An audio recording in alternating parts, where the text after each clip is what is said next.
4 November 2008 menjadi sejarah baru di Amerika Serikat. Untuk pertama kalinya, negeri Paman Sam mempunyai presiden berkulit hitam. Barack Obama menjadi presiden ke-44 Amerika Serikat.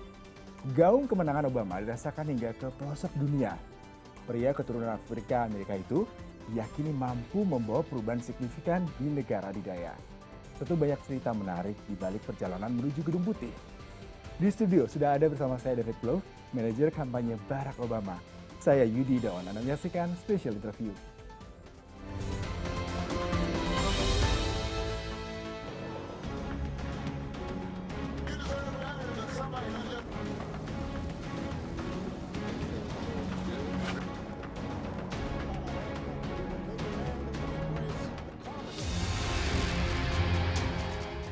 November 2008, mata dunia tertuju pada sosok Barack Obama, pria berusia 47 tahun yang jadi presiden kulit hitam untuk kali pertama di Amerika Serikat. Obama berhasil unggul dari saingannya Senator John McCain pada pemilu 2008 dan jadi pria pertama Afrika Amerika yang memimpin Gedung Putih bersama pasangannya Joe Biden. Untuk memenangkan Pilpres Amerika, tim sukses Obama harus bekerja ekstra keras. Sebab belum ada dalam sejarah negeri Paman Sam, presiden dijabat oleh orang yang berasal dari kulit hitam. Tim kampanye Obama yang dipimpin oleh David Plouffe bekerja membangun basis dari akar rumput dengan metode membangun karisma Obama. Kisah hidup Obama yang unik dan penuh inspirasi berhasil mempengaruhi publik. Tim sukses Obama juga berusaha keras menggait para pemilih baru yang sebagian besar adalah para remaja dan warga kulit hitam. Tim Obama juga memaksimalkan internet untuk mengorganisir para pendukung dan mendapatkan pendanaan. Cara ini terbilang baru dalam sejarah perpolitikan Amerika. Ternyata hasilnya luar biasa, karena dari laporan The Washington Post, 3 juta pendonor telah menghasilkan 6,5 juta donasi online, serta lebih dari 500 juta dolar dana kampanye. Pada 7 November 2012, Obama mengukir sejarah dengan kembali memenangkan Pilpres. Tim kampanye Obama yang dipimpin oleh David Plouffe kembali menuai pujian karena dianggap berhasil membangun fondasi yang kuat untuk kemenangan Obama. Kemenangan Obama disambut positif masyarakat Indonesia, sebab Obama menjadi presiden Amerika pertama yang memiliki kedekatan dengan Indonesia karena Barry, panggilan Obama semasa kecil, pernah menghabiskan masa sekolah dasarnya sekitar 2 tahun di Menteng, Jakarta Pusat.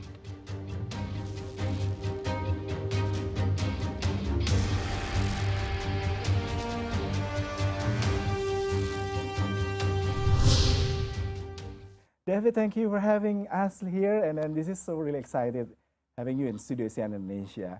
So this is the first time you come to Indonesia, It right? sure is, yeah. So what's the weather? Because all day long it's raining, right? I like tropical weather, so I love the heat and the humidity, so I've Yeah. loved it. So actually this is the right moment, but Yes. yeah, the rain is cannot stop, Yeah. but we have an interview really great today. So David, can you tell me about how you got involved with the Obama, especially the winning team? Yeah. Well, I first met Barack Obama in Chicago, Illinois, when he was a state senator, state legislature in the state of Illinois, and he was planning to run for the United States Senate as part of our federal legislature in Illinois. He was a long shot candidate. People didn't give him much chance, including himself. He was very realistic about what a long shot he was. But that was a joyous campaign because he went from basically no support to winning a pretty convincing victory in the U.S. Senate.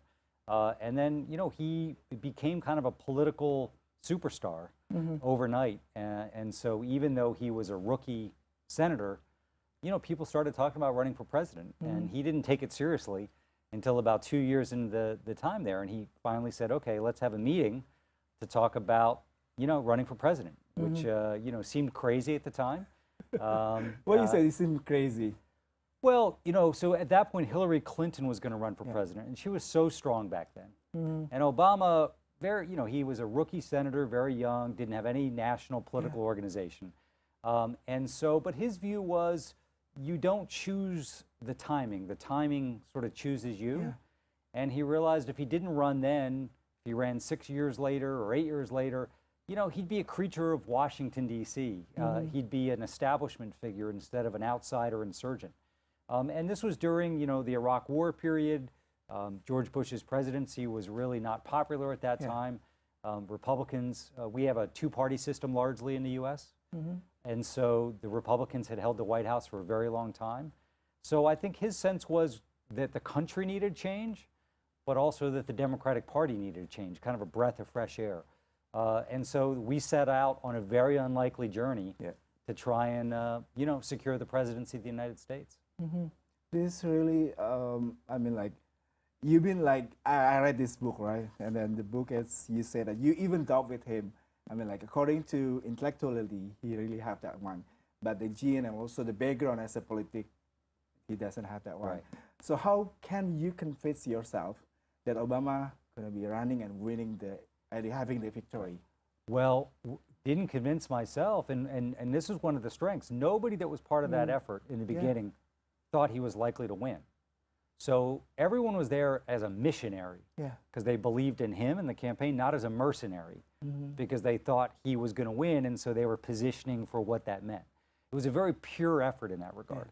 So I think we all thought, and I certainly thought, America would be a good place if someone like Barack Obama was our president, but I thought it was very unlikely that he would win. So, but what we had to set out and do was build support at the grassroots level with average Americans, because we didn't have a lot of political support. All the insiders were with our opponents. So we used the internet, basically. Back then, that was even pre-Facebook, really. Facebook was just on college campuses. But we used a good old-fashioned internet to build support and allowed those people to go organize themselves around the country on his behalf. And so that was our secret weapon, was people, married with technology. But make no mistake, I mean, we were an underdog from the very beginning. But by the way, I look back on it, and that's what makes it such a special story, because nobody thought we would win. Now people say, really? Because you know, he's a man of history. But back then, we weren't given much chance to win, including by ourselves. So actually, your partner in a political consulting firm, one of the really known Obama first, right? This is a really interesting quote about this. We should work for the candidate with no chance, no money, and funny name. Is it come from you or from the ex about that? So David Axelrod is my partner and good friend, and this was back when Obama was running for the U.S. Senate. And he just said, listen, you know, this is the kind of person we should work for. He's probably not going to win. We're not going to make much money off of it, but he's a good person. And that's when I first met him. David asked me to meet with him, and I remember having breakfast with him. And, you know, back then, like, you know, it was basic stuff. Like, he was driving himself all around the state. Well, that was hard for him to make fundraising calls to get support. He was very involved in the very details of his campaign. So it was basic, you know, intervention with him about what it would take to run for the United States Senate. Because I'd run a lot of campaigns previously. So I had some, you know, guidance for him in that respect. But yeah, listen, I mean, it always feels good in life when you do something that is got little odds. Little chance of success, but you're only doing it because you think it's the right thing to do. And that, you know, a lot of times those things don't work out. We are very lucky. All of us that were part of that could say, hey, we did something only for the best of reasons. But then he won. So, but that's, again, going back to that experience, that's what makes it so rewarding. And not just for us on the campaign. We had millions and millions of Americans who invested some of their time in this, and they were along on the ride with us. And that's what made it so special. Yeah, again, regarding this book, you've been struck with his intelligence and ease. Can you tell me about that? Especially when you know all the obstacles, you know all the weakness that he had at the time, but he has that persona, that kind of like energy can drive for the DZ or people or others can having a new politician. Do you see that on the first side of Obama? So I thought it was very unlikely that he could run and win the presidency. But I saw A, his intelligence, B, his curiosity. He was a great listener. Most people in politics don't listen. Like, they think listening is simply waiting till the person's done so they can speak. He actually listens. He asks good questions. He likes people, so that's important in politics, to really enjoy talking to average people. And he's clearly a gifted writer and communicator. And that's, become increasingly important in politics, both in terms of television, but also digital media, basically the ability to present yourself and talk about what you want to do. So he had a lot of strengths that I saw. But again, running for president is like in the US. This is true in any country, here as well. It's an obstacle course. Most people don't make it. A lot of people don't come out whole on the other end. The process chews them up. And so I wasn't sure he could navigate all that, because he's actually a really good person too. And so, he didn't have a pathological need to be president. In our country, most people who run for president, I'm sure it's somewhat true here in Indonesia. They've thought about it for a long time. They've planned for it. They kind of can't imagine their life without attaining it. He did not need it. It was just something he thought he could offer something different to the country. But he's a very, very self-aware person. And so he wasn't on some ego trip. Wow, interesting conversation we have, but we have to break for a while for a commercial, dan we're gonna talk about that. Oke, perbincangan dengan David Plouffe akan kembali lagi sebentar lagi, tetaplah bersama kami.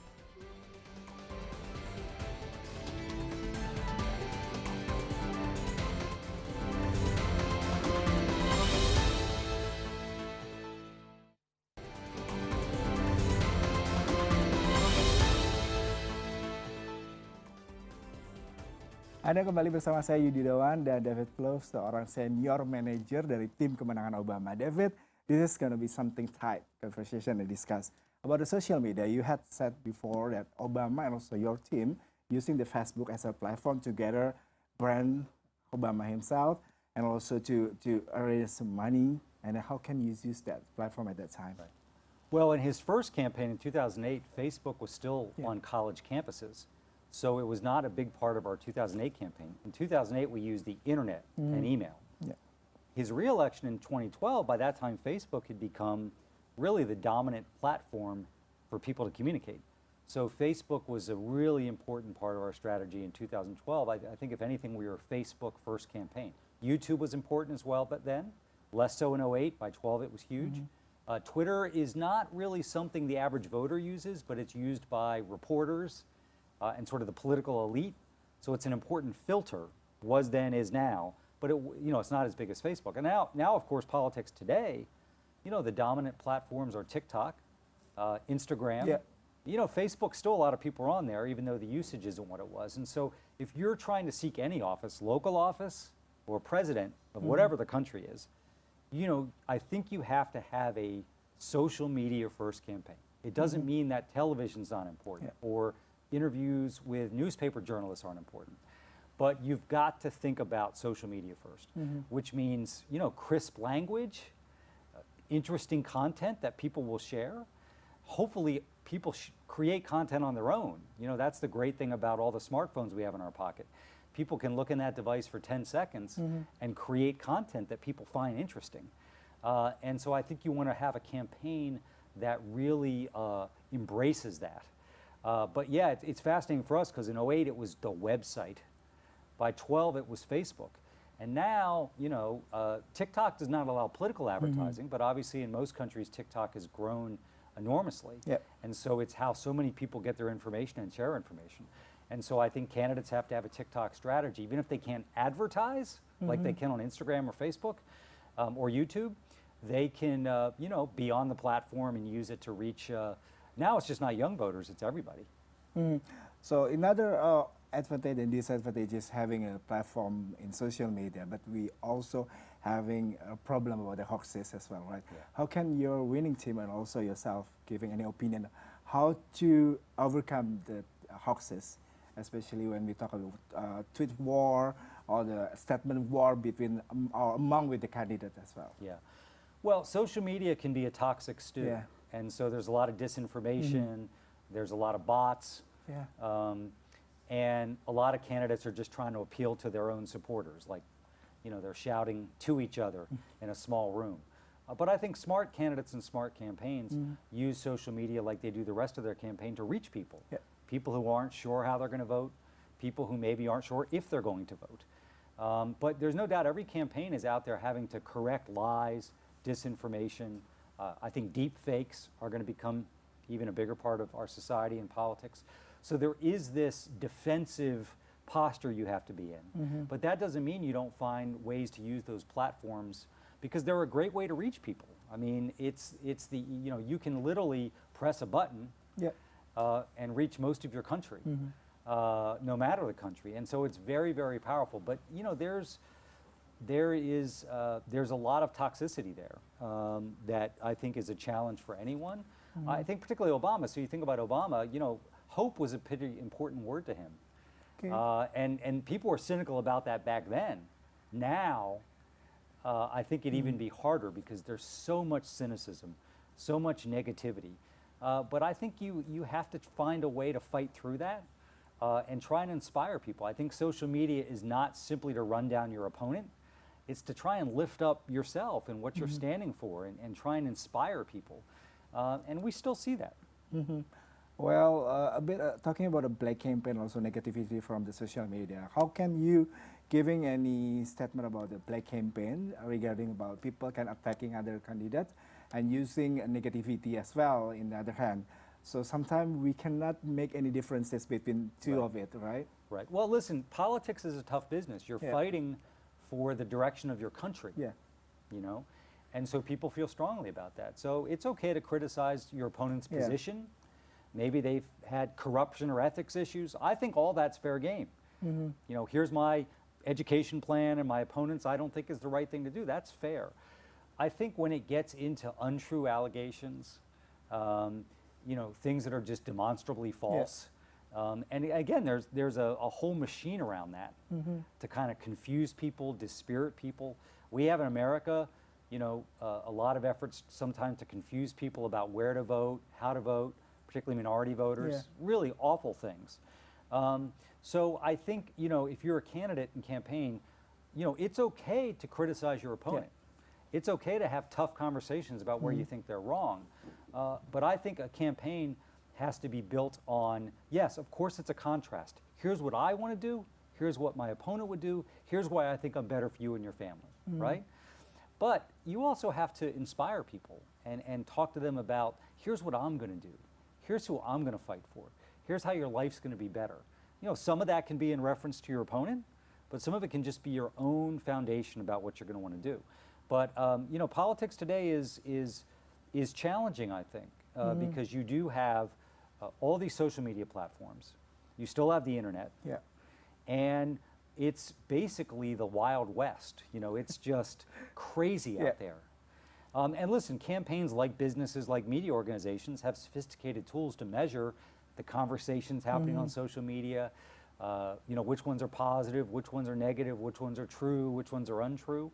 So it's also important, I think, in a campaign to arm, when I say arm, provide your supporters with the truth.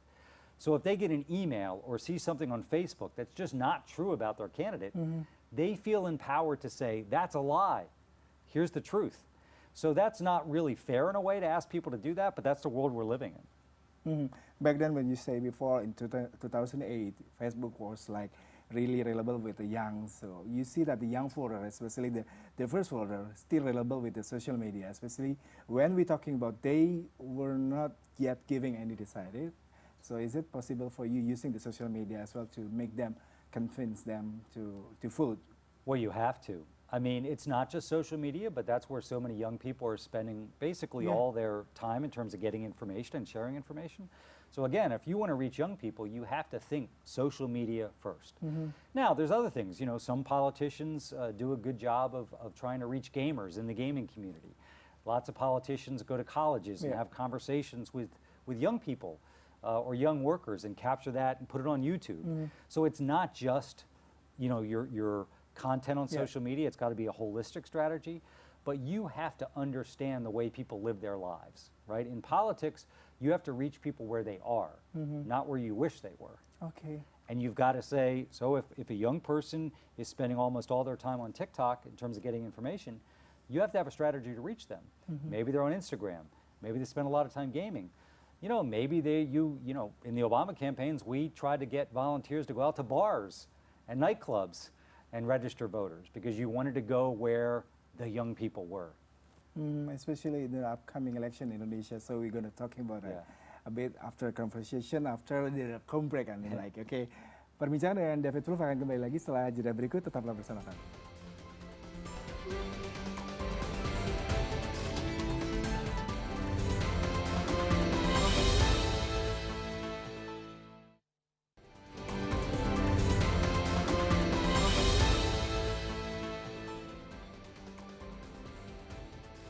Ya, kita akan berbincang kembali bersama David Plouffe, Senior Manager tim dari Obama kemenangan 2 kali 2008-2012. So this is something interesting because I want to ask you about the Indonesian condition in the upcoming politics. So we know that we're going to having a 2014, 2024 election. So it's going to be tight this year because of we still doubt about the names. We still waiting for the upcoming who will be our representative, right, as a presidential. So do you see that? How can you see the Indonesia politics nowadays? I mean, have you read about a bit Indonesian situation? Well, I know you have an upcoming election. Yeah. Same year we do. Yours is earlier. So you have a lot to figure out, like we do. Like who's going to be the candidates? What are going to be the coalitions? But once that's said, I'd say a couple things. One, the big issue in most countries, and I assume it'll be the case in Indonesia, is the economy. Wow. You know, and with inflation, I assume here, like in most parts of the world, people are feeling that. Higher food prices, higher fuel prices. And so I think candidates are going to have to speak to that and have plans for how to bring prices down, but then also how to grow an economy that works for more people. So in most parts of the world, you know, there's a growing divide between the very wealthy and workers. And so I think the economy will be the big thing and who the candidates are. So we've talked a lot about tactics and technology. Those are important, but they're secondary in my experience to what's happening in the country, what are the big issues, who are the candidates, do most voters want big change or small change or status quo? Those are the big things. Campaigns cannot create the weather, as I put it, but they can give you a small advantage. So a good campaign. So let's say a race is basically 48% to 48% in a two-person race. I know you may have more than that, but let's say it's that. Well, the campaign really is about those 4%. And who does the best job reaching them with social media, with good content? Who does a better job of turning out their base? Now, you have high voter turnout here, higher than we have in the U.S., but that's still a factor. So I think when you look at the next election, the most important thing is who's running, what are the biggest concerns of voters, and then how much of a change election is it versus status quo? And then the tactics are underneath of that. So in our country, we have an election too. You know, Joe Biden is saying he's going to run for re-election. If he does, that'll be one of our major party candidates. Then the Republicans will have a primary, so then we'll know who the candidate is. What's the state of the economy? You know, a lot of people think the U.S. could go in a pretty significant recession this year. If so, that'll affect our election for sure. So I think you always have to remember in politics, there's a lot you can't control. So the key thing is to control what you can, you know, do that really well. So I think here you'll just have to see who are the top candidates. Obviously, you've got a lot of discussions around different parties, who's going to align, who's not, how many candidates actually run. You know, are you going to have 3 candidates, 4 candidates, 2 candidates? So much to be determined. But I think largely the big thing in most elections, in most democracies anyway, is the state of the economy. And who wins the battle on the economy tends to win the big battle in the election. I think you got to remember, most people don't think about the economy through the lens of statistics, GDP, trade deficit. It's like, how are me and my family doing? Are we getting further behind? Or are we moving ahead? Do I feel secure in my job? Do I think my kids may be able to get a better job than I did, right? And so policy is important. But I think what Obama always understood, there's policy, but people also have to have a sense of who you're going to fight for. That I understand your life and your aspirations better than my opponent does. That's not about policy. It's about a very emotional conversation with people, which is, I understand that your bills are mounting. I understand that you might have got laid off. I understand that you might not have the job you hoped you have. So what I'm going to do is fight every day to try and improve that. So the lesson, I think, for any candidate, particularly in an executive race, particularly when you're trying to lead your country, is you have to be the most compelling candidate on the economy. Now, a lot flows from that. Yeah. Education's part of the economy. Job training's part of the economy. Who you tax and who you don't is part of the economy. A lot goes into that. But I think that is always the big thing in elections. I need someone more real, more Yeah. humans, not giving any imaging Yes. side anymore. So can you have any Well, opinion about that? Yeah, well, first of all, being human's a good thing. Yeah. So to be able to relate to people, connect to people, even though Obama was a constitutional law Yeah. professor, he used normal language to talk about Yeah. things and talked about things in a way most people talked about it around the kitchen table. But you said he called his supporters. So, you know, I think, so there's two things, and really elections come down to two things. Mm-hmm. You're trying to convince, you know, undecided voters. Yeah. There's not that many of them in any country, but they're still there. They are very important. So you're trying to convince them to choose you over another candidate. Then there's your own supporters. You got to make sure they vote, but you also have to make sure they get excited and volunteer, right? And so Obama committed to the most important people in his campaign were not people like me. They were the average person volunteering out there, you know, spending 3-4 hours a week. And they thought that he thought they were the most important people in the campaign, and he did. So what I have seen all over the world in my, I hate to say it now, decades, you know, in politics, a lot of people say they want to run a grassroots campaign, but they say, well, what kind of technology do I need to do that? Or, you know, where's my list? Or, you know, where's the training?